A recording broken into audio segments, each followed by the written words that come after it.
बताइए।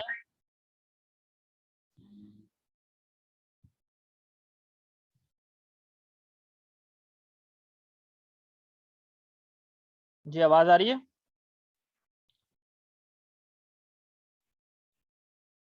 जी सर आ रही है। आप भी आ गए, मुबारक हो। अरे सर मैं तो सोच रहा था पता नहीं कब स्टार्ट होगी, 15 मिनट अभी हुए नहीं, तो वो तो मैं बाय डिफॉल्ट चेक करने लगा।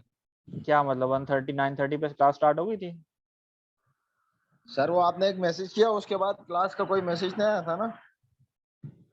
चले क्लास स्टार्ट हो चुकी थी। चले चले, ये बताएं, आगे बताएं, यहाँ पे फार्मूला क्या आएगा।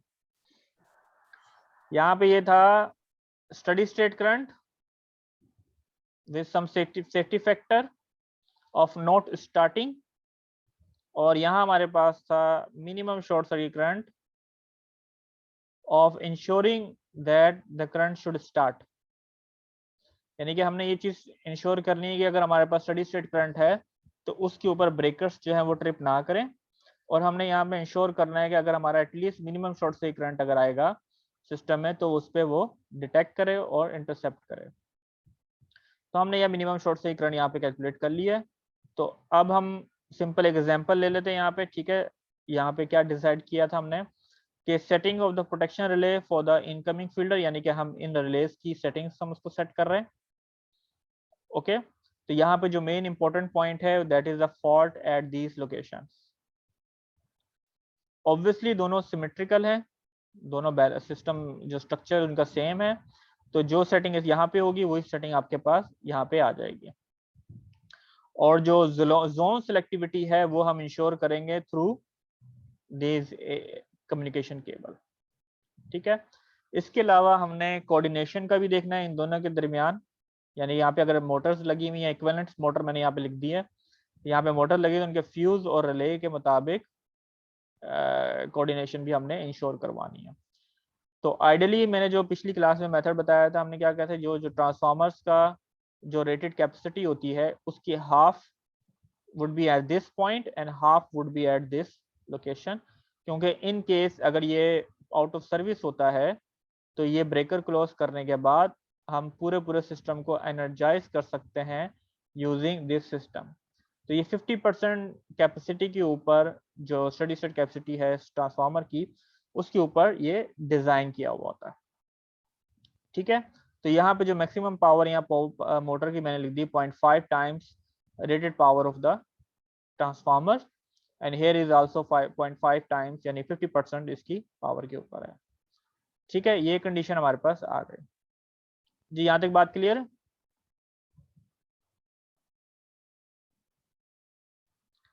ठीक है। यहाँ पे कुछ एब्रीविएशन देख लें, थोड़ी जर्मन एब्रीविएशन है, लेकिन जो ELS कहते हैं वो इनकमिंग फीडर सर्किट ब्रेकर्स हैं, और जो KLS होते हैं वो बस कपलर सर्किट ब्रेकर्स को एब्रीवेट करते हैं। ठीक हो गया। अच्छा, थोड़ा सा रिकॉल कर लें, जाहिर सी बात अगर हमने सेटिंग करनी है जो भी ELS जो इनकमिंग फीडर्स हैं तो उसकी कैरेक्टरिस्टिक मैं आपको बता चुका हूँ। एक पार्ट हमारे पास क्या है, इंस्टेंटेनियस करंट, ठीक है, यानी कि फास्ट ट्रिपिंग टाइम, जो टाइम उसका हम चेंज नहीं कर सकते, यानी कि ये जो टाइम है T1 this is fixed, it can not be very. इसमें हमने क्या कैलकुलेट करना है, हमने सिर्फ इसमें कैलकुलेट करना है IE1 जो हमारे पर करंट का थ्रेशोल्ड होगा, उसकी वैल्यू हमने कैलकुलेट करनी है कि फास्ट करंट यानी कि क्लोज फॉल्ट अगर आता है तो उसके ऊपर अगर हम कितनी जल्दी उसको ट्रिप करवा सकते हैं, ठीक है। नॉर्मली ये जो कॉन्फ़िगरेशन होती है इस्तेमाल होती है फॉर नियर फॉल्ट करंट के लिए। तो थ्योरेटिकली यहाँ पे जो फॉल्ट अगर आता है, अभी मैं बताऊंगा यहाँ पे क्यों नहीं हमने कैलकुलेट कर, यहाँ पे जो फॉल्ट आएगा उसको हम ट्यून कर सकते हैं फॉर दिस कैटेगरी, लेकिन हम इसको नहीं करेंगे। उसकी वजह यह है कि इसमें अगर हम इसको सेट करते हैं तो हमारे पास जो सिलेक्टिविटी का जो ऑप्शन आता है जो फ्यूज के साथ करना पड़ेगा, तो वो हम नहीं कर पाएंगे, ठीक है। इसके बाद जो दूसरा रीजन है, क्योंकि जो रिले होती हैं उसमें मल्टीपल कॉन्फ़िगरेशन मतलब मल्टीपल ट्यूनिंग आप उसमें कर सकते हैं, कंबाइन यानी कि मिक्स कॉन्फ़िगरेशन है इसकी कैरेक्टरिस्टिक की। तो उसके बाद जो S से एब्रीवेट किया है। ये डेफिनेट टाइम करंट रिलेज, यानी कि इसका जो कर्व है, ये टाइम और करंट दोनों हम उसको वेरी कर सकते हैं। मींस द टाइम यहाँ हम उसको एडजस्ट कर सकते हैं यूजिंग दिस टीवीएस वैल्यू। तो हमने इस टी की वैल्यू भी सेट करनी है, ठीक है। और जो करंट है हमारे पास दिस वैल्यू, तो हमने इसका थ्रेशोल्ड भी सेट करना है कि ताकि हम उसको कोऑर्डिनेशन को इंश्योर कर सकें। तो we have to calculate this. तो IES means we are first calculate this value and then that value. ठीक हो गया। ये वाला पोर्शन जो नॉर्मली इस्तेमाल होता है वो ओवरलोडिंग के केस में इस्तेमाल होता है कि ओवरलोड, जैसे मोटर्स हमारे पास है, मोटर्स में जो सब ट्रांजिएंट करंट्स वगैरह आते हैं, तो उसकी कैरेक्टरिस्टिक्स को हमने सेट करने के लिए ये कर्व को हम इस्तेमाल कर सकते हैं, ठीक है। तो ये 3 रीजन्स हैं जिसके मुताबिक हमने इसको सेटिंग करनी है। बात क्लियर है यहाँ पे?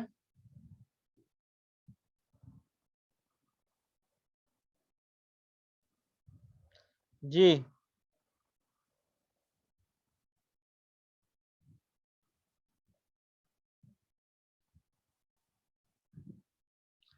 वही यहाँ पे डेफिनेशन लिखी हुई है। प्रोटेक्शन फंक्शन L यहाँ मतलब है प्रोटेक्शन अगेंस्ट ओवरलोड, S का मतलब है selectivity protection against short circuit with short time delay, और I का मतलब है protection against instantaneous short circuit current. Setting values क्या होंगी हमारे जो चाहिए? IES चाहिए, threshold current for S function, IE यानी कि threshold current for I function, ठीक है, ये मैंने आपको बता दिया। और TVS delay time for S function और delay time for I function, जो कि नॉन एडजस्टेबल है, inherent time of the relay, जो हमने उसको देखना पड़ेगा कि हर जो रिले हम सेलेक्ट करते हैं उसकी क्या इनहेरेंट टाइम है। ठीक हो गया, यहाँ तक बात क्लियर? ठीक है सर। ऑलराइट। अच्छा, थोड़ा सा इसमें हम डिटेल में नहीं जा रहे, लो वोल्टेज सर्किट ब्रेकर्स है उसकी हम डिटेल में नहीं जाते कि सेटिंग वगैरह कैसे, उसकी न्यूमेरिकल हम कर चुके हैं। लेकिन इन जनरल अगर आप ये डिफाइन कर सकते हैं कि जो करंट है रिले का हम सेट करेंगे, यानी कि जो हम सेटिंग वैल्यू निकालेंगे वो x time of circuit breaker की जो करंट है उसकी सेटिंग के ऊपर होगा, ठीक है। So the threshold current will be calculated as a multiple of the nominal current of the current transformer, ठीक है। Note that for the low voltage circuit breaker the current transformer is a part of the circuit breaker. तो transformer जो होता है वो circuit breaker का ही हिस्सा होता है यहाँ पे, it is not available separately, यानी कि जो बिगर रिलेज होती है उसमें ट्रांसफार्मर आप अलग से भी इंस्टॉल कर सकते हैं एक्सटर्नली, लेकिन जो लो वोल्टेज ब्रेकर्स होते हैं उनका जो करंट ट्रांसफार्मर होता है वो सर्किट ब्रेकर्स के अंदर ही होता है, ठीक है, it is a part of it. तो डिले टाइम जो जोन सेलेक्टिविटी का टाइम था, जो मैंने आपको बताया था, जो टाइम हमारे पास फिक्स होता, ठीक है, कम्युनिकेशन टाइम भी उसे कह लें, या यूं कह लें कि अगर मेरे एक जोन में फॉल्ट है और मैं अगर ट्रिप नहीं कर पा रहा तो मैं डिले जो सिग्नल दूंगा that would take about 40 milli second time delay, ठीक है। तो इसमें TV1 is equal to the electronical inherent time of the protection relay, ठीक है। ये टी जरा जर्मन एब्रिविएशन है, इसको टी को रिमूव कर दें।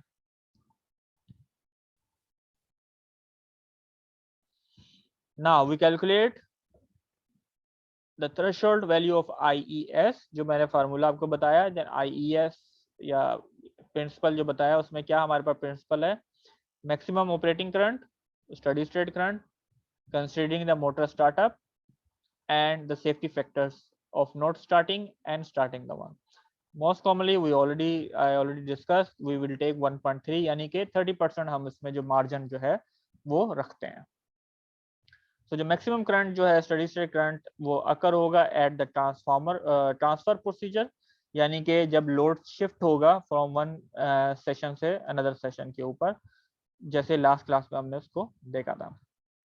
The transfer current consists of two part, इसमें दो चीजें होंगी, एक तो steady state operation current of LV distribution A and the startup current of equivalent motor connected to low voltage distribution B after the transfer position। तो हमने motor का start current भी कंसिडर करना है और लो वोल्टेज जो distribution A है उसका भी हमने कंसिडर करना है लोड, स्टेडी स्टेट लोड। ठीक हो गया। ऑलराइट, तो इसका फार्मूला क्या है, किस तरीके से हमने कैलकुलेट करना है। ऑब्वियसली हमने जो मोटर के पैरामीटर है वो 0.5 टाइम्स लिया था, तो हम जो रेटेड पैरामीटर है ट्रांसफार्मर के, उस करंट के ऊपर हम स्टेडी स्टेट करंट कैलकुलेट करेंगे। तो अगेन तो 50% rated current of the transformer जो ए को प्रोवाइड कर रहा है, plus 50% of the transformer, plus we have the startup current. Alright, तो ये टोटल आपके पास बन जाता है 3 times of the rated current of the transformer. So transformer का जो रेटेड करंट हमने कैलकुलेट किया that is 2552 ampere, we multiply by this 3। So हमारे पास जो स्टार्टअप करंट यानी कि जो स्विच ओवर या transfer procedure steady state current हमारे पास आएगा दैट इज अबाउट 7656 एम्पियर। जी यहाँ तक बात क्लियर?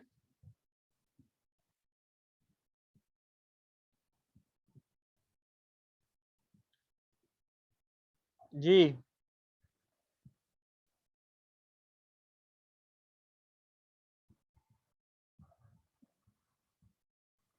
जी सरदार साहब, अब समझ आ गया? जी sir. Okay, so according to our condition हमारे पास जो K1 फॉल्ट के ऊपर मिनिमम करंट है 15.7 किलो एम्प्स। तो हमारी कंडीशन ये यहाँ पे ये डिफाइन करती है कि हमारा जो करंट है that should be higher than 9.9 kilo amps and that should be less than 12.1 kilo amps. तो हम इसको सिलेक्ट कर सकते हैं in between this region, let's say 11.2 kilo amps. जब हम सिलेक्शन कर लेंगे तो उसके बाद हम चेक करेंगे सिलेक्टिविटी इस करंट के ऊपर इंश्योर्ड होती है कि नहीं होती है, और जो हमारे पास सेटिंग वैल्यूज इसमें आ जाएगी। तो जो करंट है हमारे पास, जो फॉल्ट जो हमने सेटिंग वैल्यूज हैं divided by the transformer ratio या करंट आईसीटी, जो सर्किट ब्रेकर्स का जो करंट हमारे पास सेटिंग है यानी कि उसकी जो रेटेड पैरामीटर है, तो हमारे पास जो सेटिंग वैल्यू तकरीबन निकाल आ जाती है 3.5। ठीक हो गया? अच्छा, अब नेक्स्ट स्टेप में, अच्छा यहाँ पे जो कैलकुलेशन की है यहाँ पे जो करंट ट्रांसफॉर्मेशन रेशियो है वो A = 5 लिया गया है मोटर का। ठीक हो गया? अच्छा जी, calculation of threshold current for incoming feeder circuit breaker, the protection against instantaneous short circuit current has to be switched off, क्योंकि हम इसको otherwise selectivity between incoming feeder circuit breaker and outgoing circuit breaker device cannot be ensured। तो हम इसको ensure नहीं कर सकते कि टाइम ग्रेडिंग के तहत कि सिलेक्टिविटी आएगी। Selectivity check between outgoing feeder HRC fuse के ऊपर हमने चेक करना है to motor and protection relay of the incoming feeder circuit breaker। तो अब हमने इसकी चेकिंग करनी है टाइम कैरेक्टरिस्टिक करंट के ऊपर कि क्या हमारा जो टाइम ग्रेडिंग है वो फुलफिल हो रहा है कि नहीं हो रहा। So the selectivity between HRC fuse and the circuit breaker generally exists if the characteristic curve of the fuse यानी clearing time is below the tripping characteristic। ये भी नेक्स्ट डायग्राम मैं आपको बताता हूँ ऑफ सर्किट ब्रेकर। ये हमारे पास condition आ जाएगी। In case of zone selective we have to apply the following diagram. मसलन यहाँ पे जो हमारे पास है कि ये अगर फ्यूज का कर्व है, if it is a fuse curve, मैं भी आपको अभी इसके बाद डाटा शीट दिखाऊंगा फ्यूज की, तो उसमें कर्व को किस तरीके से रीड करना है और किस तरीके से अंडरस्टैंड करना है वो आपको थोड़ा सा उसका ओवरव्यू दूंगा। तो टारगेट हमारे पास क्या होता है कि ये जो कैरेक्टरिस्टिक होती है हमारे पास जो ट्यूनेबल होती है, डिजाइन हम उसको कर सकते हैं। ठीक है, इसकी सेटिंग यानी कि टाइम थ्रेशोल्ड की सेटिंग प्लस करंट की थ्रेशोल्ड की सेटिंग इस तरीके से हम करें कि ये जो फ्यूज का ट्रिपिंग कर्व है वो इसके नीचे आ जाए, क्योंकि अगर हमने कोई एक फ्यूज सेलेक्ट कर लिया तो ये उसकी फिक्स कैरेक्टरिस्टिक है, we can not change it. So either we change the fuse, ठीक है, और either we set the circuit breaker setting. तो सर्किट ब्रेकर सेटिंग को एडजस्ट करना ज्यादा आसान होता है इन कंपेयर टू हमें फ्यूज की पैरामीटर या फ्यूज को हम उसको चेंज करें। सो यहाँ पे मैंने कंक्लूजन यहाँ पे थोड़ी सी लिख दी है, लेकिन अब डायग्राम से मैं आपको थोड़ा सा एक्सप्लेन करूंगा। It is to be seen that the critical point is the distance, यानी कि इन दोनों का डिस्टेंस है, time difference at as function threshold, current for 40 milli second, जो हमने यहाँ पे सेट अगर 40 मिली सेकेंड रखेंगे तो ये अगर डिफरेंस नहीं है, ये अगर ये नीचे आ जाता है तो it will trip faster than the fuse. If the time difference is equal to 0, then the HRC fuse has its maximum nominal current which ensure the selectivity. यानी कि इसका मतलब ये है कि ये डिस्टेंस अगर 0 हो जाए तो that value of the fuse is the maximum fuse that you can decide or that you can connect over there. अगर आप इससे बड़ी वैल्यू का लगाएंगे तो इसका कर्व समवेयर यहाँ पे आ जाएगा, जिसकी वजह से आपकी सिलेक्टिविटी इंश्योर नहीं होगी। यहाँ तक बात क्लियर हो गई? जी सर। जी सर। यहाँ पे कुछ कर्व्स हैं, ठीक है, ये डाटा शीट से ही उठाई हैं, मैं आपको दोबारा डाटा शीट दिखाऊंगा। इसमें ये अगर नोट करें कि हमने जो सेट किया है टाइम, यहाँ पे हमने क्या सेट कर दिया, तकरीबन 0.4 मिली सेकेंड। कहाँ पे चला गया कर्व?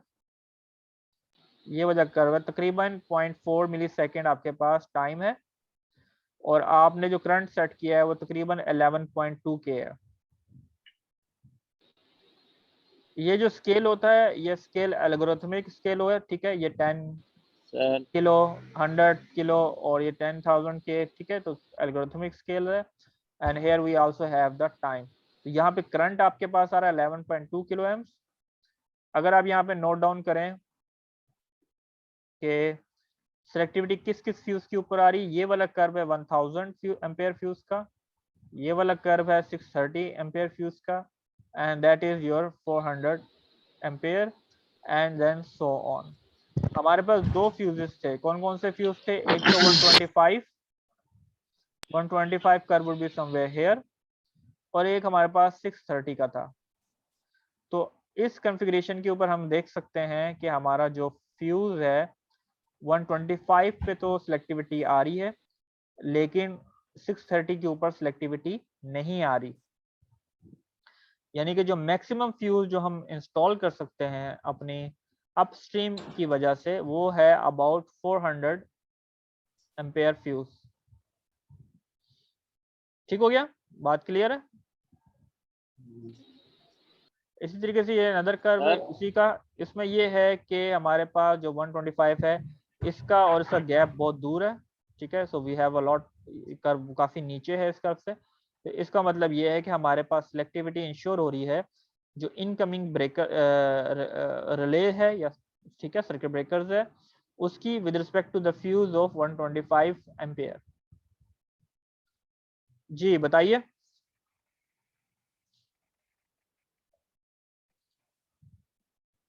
जी क्या पूछना था आपने? ड्रॉप हो गया सर वो। ड्रॉप हो गया, वेरी गुड। अच्छा, ये मेरे को डायग्राम नजर आ रही है, पीडीएफ फाइल? जी बताएं, पीडीएफ फाइल नजर आ रही है आपको? जी सर। जी सर, नजर आ रही है। ठीक है, ये डाटा शीट इसी फ्यूज की है जो हमने वहाँ पे फ्यूज सेट किया है, जो आपका बसमैन जर्मन कंपनी है। यहाँ पे ये 400 वोल्ट्स जो है उस तक के अप्लाई किया जाता है, यानी कि लो वोल्टेज सिस्टम्स के ऊपर है। इसमें 690 वोल्ट्स के भी आते हैं, 500 वोल्ट्स के भी आते हैं, so we can consider that as well. यहाँ पे जो कैरेक्टरिस्टिक कर्व्स दिए जाते हैं, यहाँ कुछ पैरामीटर्स है वो देख लीजिएगा, यानी कि ब्रेकिंग कैपेसिटी कितनी है, 120 किलो एम्स की है इसकी ब्रेकिंग कैपेसिटी। इसकी जो रेटिंग अवेलेबल है वो 2 से लेकर अप टू 630 एम्पेयर्स तक के फ्यूज अवेलेबल है। ओके, यहाँ पे जो कैरेक्टरिस्टिक कर्व गिवन है, फॉर एग्जांपल यहाँ पे अगर आप देखें तो यहाँ पे डिफरेंट कर्व्स गिवन होते हैं, 2 एम्पेयर, 4, 6 एम्पेयर। ये स्टडी स्टेट रेटिंग कैपेबिलिटी, मतलब उसके कहते हैं कि 4 एम्पेयर का फ्यूज लगा दिया हमने, ठीक है, this is what does it mean, कि जो इसकी जो स्टडी स्टेट कैपेबिलिटी को देख के बताया जाता है। तो 10 एम्पेयर का फ्यूज है, 16 ampere, 20, 25 so on, we have 100 ampere fuse. It does not mean this is a short circuit capability, ठीक है, ये value does not mean short circuit, this is your rated capability. तो रेटिंग आवाज current. कट रही है sir. जी यार, ये आपका नेट होगा। अच्छा, इसके अलावा अगर हमने, चूंकि हमारे पास दो फ्यूज थे, 125 एम्पेयर का था और एक हमारे पास था तकरीबन 630 एम्पेयर का, तो इसमें अगर हम ये देख लें, कर्व को मैं थोड़ा छोटा कर लूं। ऑलराइट, नजर आ रहा है कर्व, नजर आ रहा है आपको? जी सर। सो जो 125 का कर्व है दैट इज दिस वन। तो go on we can have, नहीं ये वाला होना चाहिए, ठीक है, हाँ यही वाला है, सॉरी कौन सा वाला है, that one. So this is our curve, okay. तो अब हमारे पास जो करंट है इस सूरत में दिस इज 1000 एम्पेयर, हमारे पास जो तकरीबन आ रहा है करंट वो तकरीबन 11.2 kilo ampere, that is something here. So our curve is मतलब रिफ्लेक्टिविटी यहाँ पे इंश्योर हो रही है क्योंकि ये कर्व इसके आपके पास बिलो है, आपके डेफिनेट टाइम जो करंट रिले उससे नीचे है, ठीक हो गया। और इसी तरीके से डाटा शीट में अगर हमारे पास गिवन है 630 का समवेयर हेयर, तो उस सूरत में हमारे पास जो सिलेक्टिविटी होगी वो सम पॉइंट ओवर हेयर होगी। ये आपका 440 मिली सेकेंड है, ठीक है, आपका स्केल देख लें 0.01 है, तो दिस इज 100 मिली सेकेंड, तो that would be your 40 milli second. तो हमारे पास जो कर्व होगा उस समवेयर एट दिस पॉइंट होगा, ठीक है।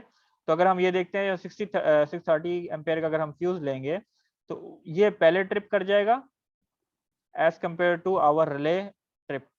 तो यहाँ हमारे पास जो सिलेक्टिविटी है वो इंश्योर्ड नहीं होती, ठीक हो गया। चलें, यही मैंने यहाँ पे डेफिनेशन यहाँ पे थोड़ा वर्डिंग में थोड़ा एक्सप्लेन किया। एक ऑप्शन तो आपके पास था, ये जो टाइम था इसको आप बहुत ज्यादा इंक्रीज कर देते हैं, लेकिन टाइम ज्यादा इंक्रीज होने का नुकसान हमारे पास आर्क फ्लैश या दूसरी जो प्रोटेक्शन है यानी डिले प्रोटेक्शन होगी उस पर भी अफेक्ट होगा। So the best is we change this fuse, यानी कि जो फ्यूज है उस पर सिलेक्टिविटी नहीं हो रही, so we have to change that fuse from the circuit breaker, so we connect the circuit breaker instead of it। तो यहाँ पे वही बात लिखी है फ्रॉम द फिगर, जो हमने फिगर आपको दिखाई, it is to be seen that the maximum permissible nominal current for the HRC fuse which ensures selectivity to the upstream circuit breaker with the threshold current of 11.2 kilo amps, और हमारे पास जो time है वो 40 milli second का set है।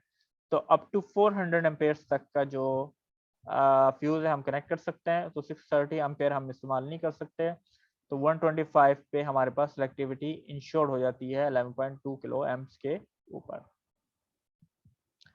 Okay. Now the next step is, जी बात समझ आ रही है, न्यूमेरिकल समझ आ रहा है कि नहीं? ये सर ज्यादा तो उस टाइम पता चलेगा जब खुद बैठ के करेंगे। चलो ठीक हो गया। अच्छा जी, अब यार इसमें है क्या सर हमने सुबह करना है कि selection of the outgoing feeder. अब यहाँ पे जो आउटगोइंग फीडर है उसकी एब्रीविएशन दी है ALS के नाम से, ठीक है। अब हमने इसको ब्रेकेट सेट करना है, उसकी कॉन्फ़िगरेशन सेट करनी है और इंश्योर करना है इन दोनों के दरमियान जो सिलेक्टिविटी एग्जिस्ट करती हो। अगेन वही प्रोसीजर है, अगर हमने ब्रेकर इंस्टॉल करना है तो इस सूरत में हमने दो चीजें देखनी है, एक मिनिमम फॉल्ट एट K3 के ऊपर, और हमने एक फॉल्ट कैलकुलेट करना है एट K1 जो कि क्लोज फॉल्ट के तौर पे ट्रीट किया जाएगा। अच्छा जी, अब हमने पैरामीटर्स जो मैंने गिवन दिए थे आपको इस मोटर के क्या थे, हमारे पास जो स्टडी जो रेटेड करंट फ्लो होगा इस मोटर का दैट इज अबाउट 330 एम्पेयर, वो जो टेबल मैंने ऊपर रेफर किया था। तो हम इसमें चूज कर लेते हैं सर्किट ब्रेकर जिसकी कंटिन्यूअस रेटिंग है, ये शॉर्ट सर्किट कैपेबिलिटी नहीं है, ये कंटिन्यूअस ऑपरेटिंग करंट है IC, जिसमें 630 एम्पेयर का हम फ्यूज सर्किट ब्रेकर सेलेक्ट करते हैं, और उसमें जो करंट ट्रांसफार्मर है जो अगेन उसकी रेटिंग है वो भी 630 एम्पेयर होगा क्योंकि वो integrated part of a circuit breaker है, ठीक है। इस पैरामीटर के ऊपर अब हमने इसकी सेटिंग करनी है, we apply the same procedure. सबसे पहले हम IES कैलकुलेट करेंगे, अगेन IES क्या था, जो S फंक्शन हमारे पास है, यहाँ पे S है, ये I है और ये लोड है, ये जो S का जो एब्रीविएशन है दिस मींस दिस पार्ट, ठीक है, इसका हम करंट थ्रेशोल्ड निकालेंगे। इसमें दो चीजें हमने देखनी है, अगेन मिनिमम करंट कितना है और मोटर का जो स्टडी स्टेट करंट या स्टार्टअप करंट है वो, उससे हमने इंश्योर कराना है कि वो जो रिले है वो ट्रिप ना करे। ओके, तो एक स्टेप तो हम यहाँ से कैलकुलेट कर सकते हैं मिनिमम करंट, स्टार्टअप करंट, ठीक है, वो 6.8 है और हमारे पास रेटेड मोटर का जो करंट है that is 329.9 which is about 2243.3 Ampere's current हमारे पास आ जाएगा। टेबल में हमने मिनिमम शॉर्ट सर्किट करंट कितना निकाला था, 5.4 kilo amps. Okay, this is correct और रॉन्ग?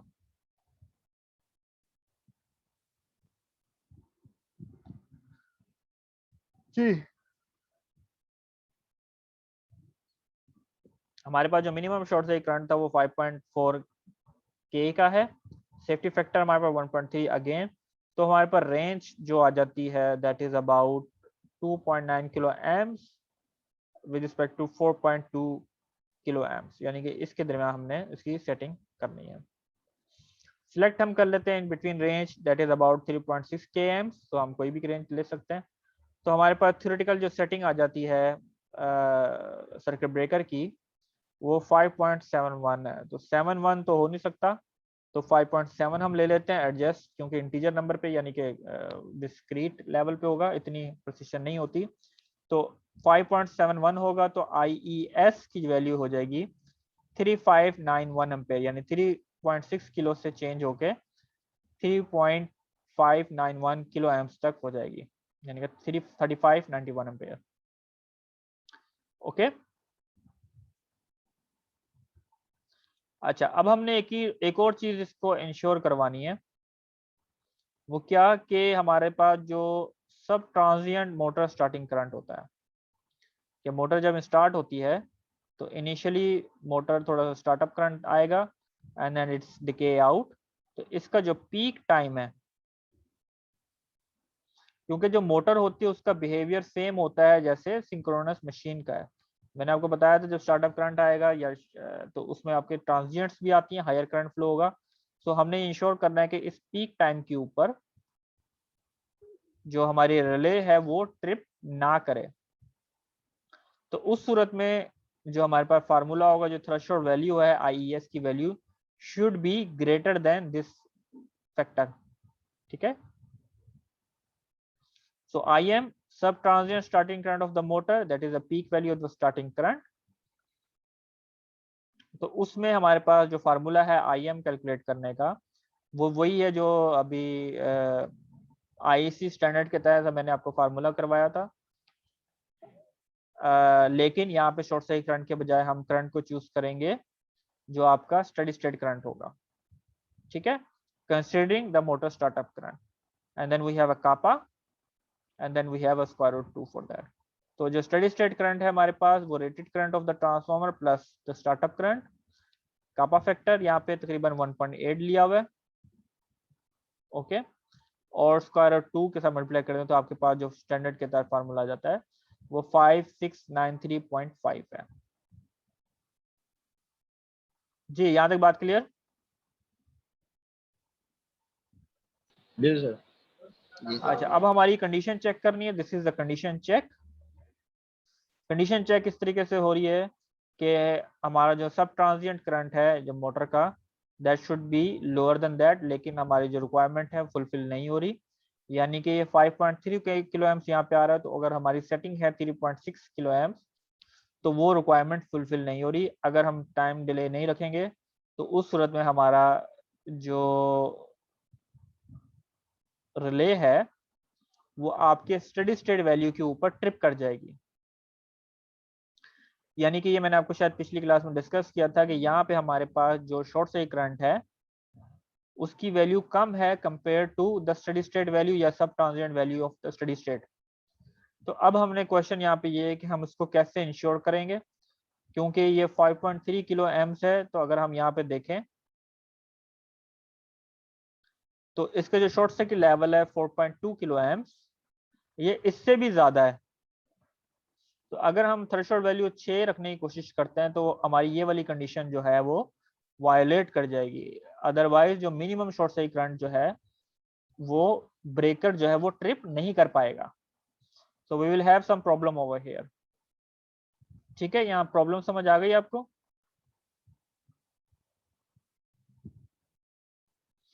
जी चले, मुझे अब आइडिया दें इसको हम कैसे इंश्योर कराएंगे।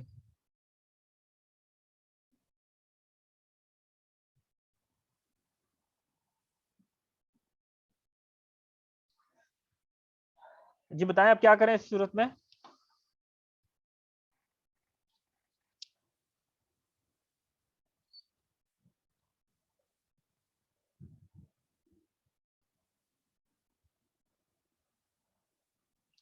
बिल्कुल टाइम को देखेंगे, लेकिन टाइम में किस तरीके से, कौन सी चीज को हमने इंश्योर करानी है और कितना टाइम हम इसको डिले देंगे, कोई आइडिया है? कोई रफ आइडिया दे दें।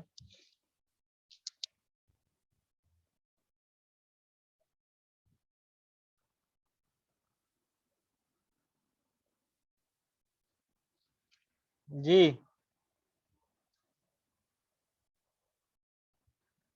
चलें, यहाँ पे डायग्राम थोड़ी दिखा देता हूँ आपको।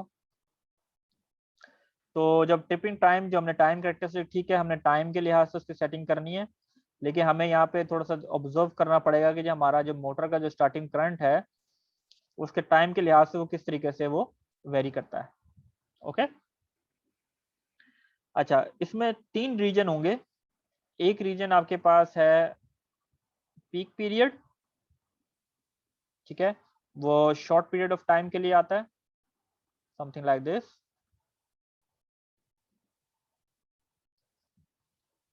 सो this is the peak time.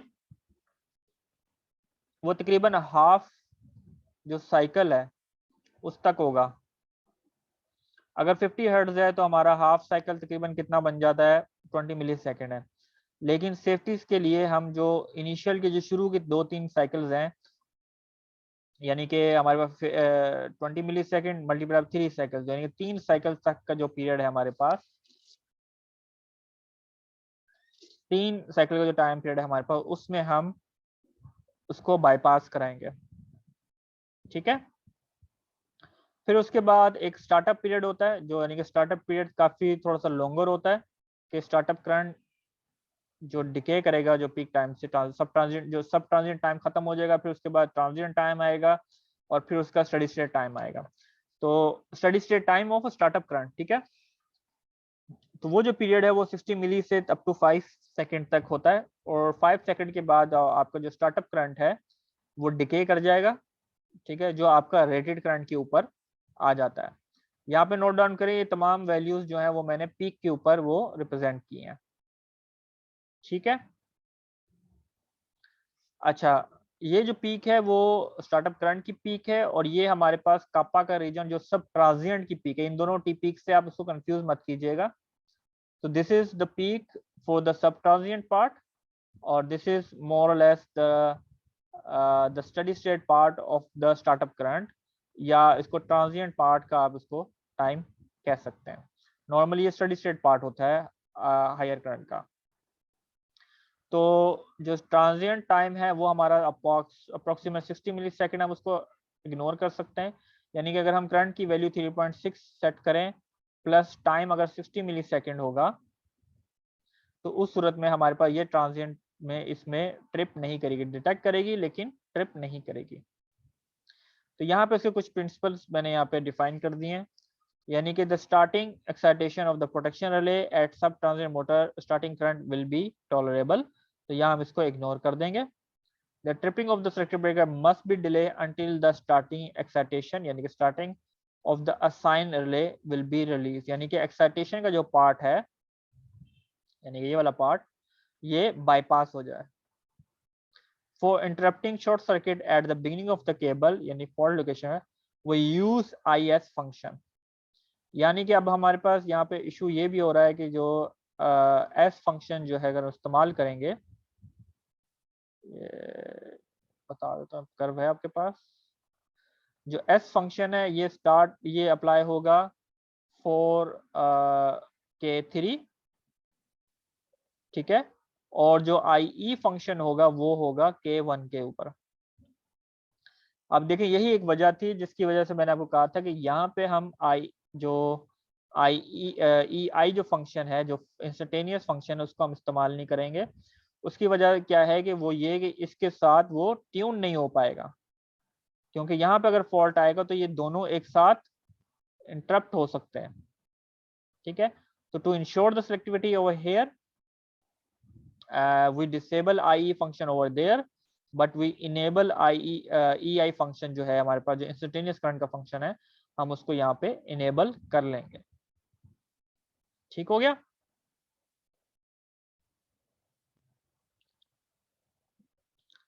चलें अब calculation of threshold current of EI। ठीक है, यानी कि हमने इंस्टेंटेनियस करंट के लिए यहाँ पे हम फॉल्ट लोकेशन लेंगे K1, जो हमारे पास मिनिमम करंट हमने यहाँ कंसीडर करना है। तो उसकी कंडीशन बड़ी सिंपल है कि जो करंट का जो टाइम है वो मिनिमम जो करंट है एट दिस लोकेशन पे उससे कम होना चाहिए। तो वो हमारे पास तकरीबन 15.7 किलो एम्प्स आएगा। याद रखें हमने यहाँ पे जो करंट का फॉल्ट कौन सा लिया है, डायग्राम में अगर आपको दिखा दूं दोबारा, यहाँ पे K1 के ऊपर जो हमने फॉल्ट निकाला था वही मैग्नीट्यूड जो है वो हम उसको यहाँ पर रेफर करेंगे। उसकी वजह क्या है कि इन दोनों के दरमियान कोई ज्यादा इंपीडेंस नहीं है, तो जो फॉल्ट करंट यहाँ पे है वही फॉल्ट करंट तकरीबन at the beginning of this cable भी डिटेक्ट होगा। बात क्लियर है?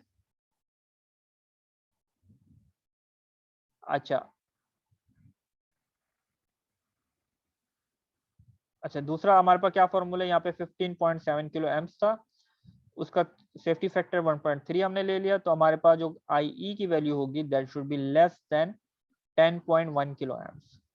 ये हमारे पास पहली कंडीशन आ जाती है। इसके अलावा हमारे पास एक दूसरी कंडीशन भी आती है जो हमें ये बताती है कि सिलेक्टिविटी इंश्योर करनी है इनकमिंग फीडर्स के दरमियान और आउटगोइंग फीडर्स के दरमियान। तो जो सेटिंग आउटगोइंग फीडर्स की है, सॉरी इनकमिंग फीडर्स की है, just to differentiate between them, क्योंकि इन दोनों की इम्पिडेंसेस नहीं है। ठीक है, तो हम कैलकुलेट करते हैं उसके 90% रिड्यूस कर लेते हैं करंट को, ताकि सिलेक्टिविटी भी इंश्योर हो। अब आप एक तरह का प्रॉब्लम यहाँ पे डायरेक्टली देख सकते हैं। अगर ये कंडीशन फुलफिल नहीं होती तो हमारे पास सिलेक्टिविटी नहीं होगी, क्योंकि लेट्स अज्यूम मैं यहाँ 12.1 की जगह 11.6 किलो एम्प्स लेता हूँ, और हमारे पास जो जो इनकमिंग फीडर है उसका क्या थ्रेशोल्ड था, वो 11.2 किलो एम्प्स था। तो सबसे पहले कौन सी ट्रिप करेगी?